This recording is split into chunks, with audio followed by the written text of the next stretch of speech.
PPPs and the power industry are burgeoning in Nigeria, with the government working to ensure the environment is more robust and welcoming.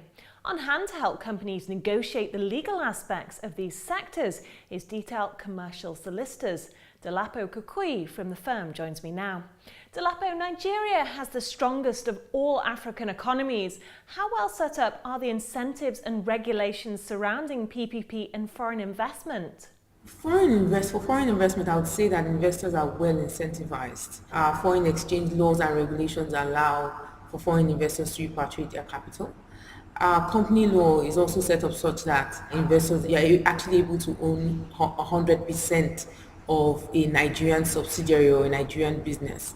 Coming down to PPPs, first of all, the Infrastructure Concession and Regulatory Commission, for example, it totally prohibits expropriation, which is a major concern for any investor who is actually making an investment in countries like Nigeria or in Africa. And we now begin to see more and more to encourage investment. We begin to see now that a lot of our agreements are looking a lot more at risk allocation such that it can encourage investment. And I'll give you a few examples. In the power sector, for example, you'd find that in the performance agreements, things like expropriation are actually events of default, or sometimes what we will call local political force majeure. Expropriation is defined, so it's not just the usual expropriation, but some things which could be termed expropriation. And in the event that there's an expropriation, you would actually have the private parties being compensated. So I would say that right now they're well incentivized. How well developed is Nigeria's infrastructure, and where are the main investment opportunities?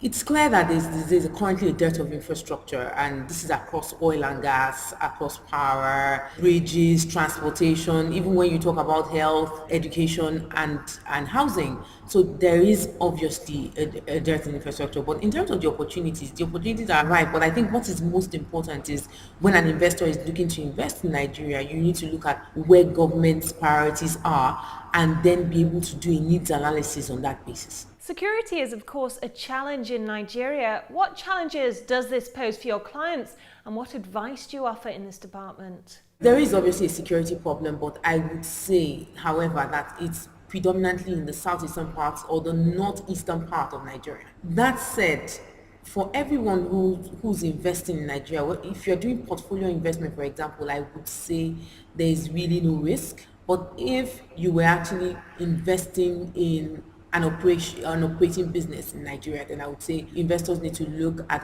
where they are investing, look at what risks exist, and then look at ways of mitigating those risks. There are some things that you need to think about that are key.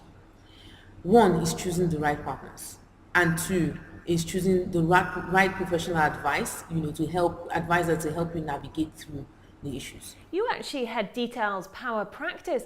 What does your firm offer in this area, and how established is the power sector in Nigeria? The power sector in Nigeria is growing. It's growing very quickly, and that's because we are trying to get somewhere, in a very short time, because we need to get somewhere in a very short time. We offer advice around basically around power sector development. So whether it is an IPP startup, or first of all, the power sector privatizations, which we've been involved in since 2010, since it was restarted. So we've been involved in the PHCM privatization. We're also currently involved in the privatization of what we call the Nigerian Integrated Power Projects. We also do a lot of gas supply and gas transportation and gas purchase agreements. We also deal on the financing side of financing. So while we are on the project development side, we are also on the financing side as well, throughout the whole value chain. And we've become very well known for our power sector experience and our power sector knowledge. So much so that as a testimony to that, we recently got engaged on the CBN Intervention Fund, which is about 213 billion naira, which is supposed to be across the power sector value chain.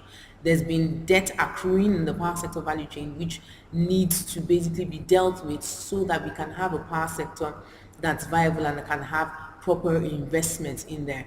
It's very interesting times for us as a firm. Looking to the future now, and how do you see Nigeria's power and infrastructure sectors developing? For me, it's very bright. First thing that the present administration has done is that they've actually done what everybody else has been afraid to do, which is privatize generation, distribution, and in the process of also privatizing to some extent transmission. So right now there's a lot that is going on. The generation companies which have been privatized now are trying to overhaul their assets to make them even more productive.